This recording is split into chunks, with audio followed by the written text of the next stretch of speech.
On reparle santé ce matin. Cette fois, on met un accent sur la drépanocytose avec cette association DESI PAGREF, son président qui m'a rejoint sur le plateau, Monsieur Mac et Samanama. Bonjour et bienvenue. Oui, bonjour madame. Comment allez-vous ce vendredi? Je vais bien. Je suis très heureux de partager le plateau avec vous et surtout l'accueil, l'honneur que vous me faites d'être sur votre plateau ce matin. Le plaisir est partagé, surtout quand on sait que c'est un sujet très sensible, très intéressant. On va parler, pour rappeler d'abord encore, c'est quoi la drépanocytose? Alors, la drépanocytose est une maladie génétique qui altère les globules rouges. La malformation de ces globules rouges, c'est ça qui rend cette maladie très très douloureuse. Oui. Et nous savons que tous les enfants qui sont porteurs de cette maladie, même les adultes, vivent parfois des moments très très difficiles, des complications. Pour tout dire, c'est le volet douleur qui est beaucoup plus mis en avant parce que on peut croiser un drépanocytaire sans savoir qu'il est. Tant qu'il n'est pas en crise, mais quand ils sont en crise avec des douleurs intenses, c'est là parfois qu'on finit par comprendre que voilà, ce sont des drépanocytaires.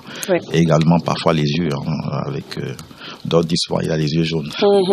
L'ITER fait que voilà, on puisse aussi savoir que ce sont des drépanocytaires. Voilà, normalement célébrée chaque année le 19 juin, cette journée mondiale de lutte contre la drépanocytose, on peut le faire, on peut sensibiliser tous les jours. Ce matin, qu'est-ce qui vous amène sur le plateau? Nous parler d'abord de votre association, ce qui vous a motivé à créer une association pareille. Alors, pour tout dire, il faut déjà préciser que il y a beaucoup d'associations qui parlent de la drépanocytose. Que ce soit en Europe et même ici au Cameroun, chacun, alors si c'est un membre qui a eu un des siens malade, il s'est dit, qu'est-ce que je peux faire pour échanger avec d'autres personnes? Et le lieu souvent le plus indiqué, ce sont les associations.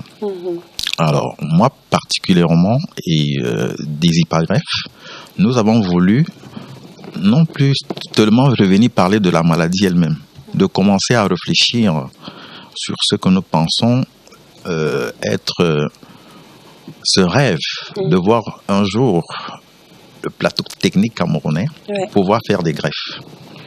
Parce que c'est déjà effectif en France depuis des années, depuis 1990, et voire peut-être même pas avant. Les greffes sont pratiquées en Occident. Comment est-ce que ces greffes, quand on parle de la drépanocytose, sont pratiquées? Alors, de la petite expérience du patient aidant, parce que j'ai fait une formation, il faut le préciser, pour devenir expert aidant. Alors, de la petite expérience que j'ai, parce que moi j'ai eu un enfant qui était porteur de cette maladie, nous avons su, nous étions encore ici au Cameroun, à 3 mois que notre fils était drépanocytaire. Il avait la forme sévère de cette maladie, beaucoup de crises, tout le temps à l'hôpital, les transfusions à répétition. Vraiment, c'était très difficile à vivre. Je me rappelle qu'il y avait même des moments où notre fils se retrouvait à 3 grammes d'hémoglobine. Nous, on se demandait comment est-ce qu'il peut tenir. Mais il parvenait quand même. Donc, on a vu que ces enfants-là, malgré, quand ils ne sont pas en crise, ils essaient de supporter quand même. Mais c'est souvent la partie crise qui est très difficile à vivre. Donc, quand on part d'ici en 2005, pour la France, on arrive là-bas, notre fils a quand même passé un bon moment sans faire de crise, presque 5 à 6 mois. C'était déjà une première surprise. C'était inédit. Or, ici au Cameroun, je ne sais pas, est-ce que c'était l'environnement, est-ce que c'était le climat? Il faut quand même avouer que les moustiques aussi peuvent favoriser énormément les rechutes, les crises. Donc, on arrive là-bas, il fait quand même 5 à 6 mois, voire même 7, sans faire de crise. C'est notre première surprise. Donc, la toute première crise qu'il fait, on est conduit aux urgences, ça c'était une crise sévère, et on est reçu aux urgences, et c'est là que nous entendions parler pour la première fois d'une possibilité de greffe. Donc, ils ont vu le dossier médical de l'enfant, on a vu quand même que c'est un enfant qui a déjà traversé des moments très très difficiles. Et c'est comme ça qu'on nous parle de la greffe pour la première fois. Et pour aller très rapidement, on nous a parlé, on nous a demandé si nous envisageons avoir un autre enfant. Parce que le professeur qui nous avait reçus nous avait dit qu'il y a possibilité que nous ayons, que notre fils reçoive la greffe, mais ce sont les parents qui pourront être des donneurs s'il n'a pas de frère. Mais non, il va sans dire que si on envisageait d'avoir notre enfant, cet enfant pouvait être le donneur. Donc c'est notre enfant qui naît donc en 2006 pour aller vite. C'est lui qui est le donneur. De son Mais qu'est-ce qu'on donne? Parce que c'est ce que je posais comme question, on greffe quoi? Alors c'est ce que je vais en venir. Donc notre fils, nous on avait pensé à la greffe de moelle osseuse, qui est la plus connue. Il y a la greffe de moelle osseuse, c'est la plus connue, mais notre fils, c'est pas la greffe de moelle osseuse qu'il a eue. C'est à la naissance de son frère, on a prélevé le cordon de sang.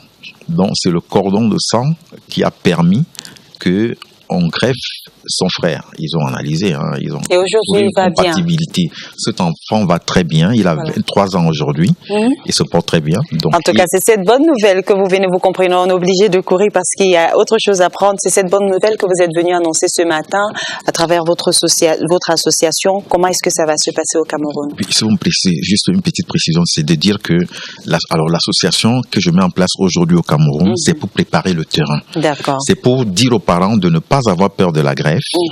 Pour dire aux parents, j'ai parcouru un peu pas mal des hôpitaux. Il y a beaucoup de médecins qui sont en train de nous accompagner, qui vont nous accompagner dans ce projet-là, pour que les familles soient sensibilisées qu'au jour d'aujourd'hui, il y a un traitement.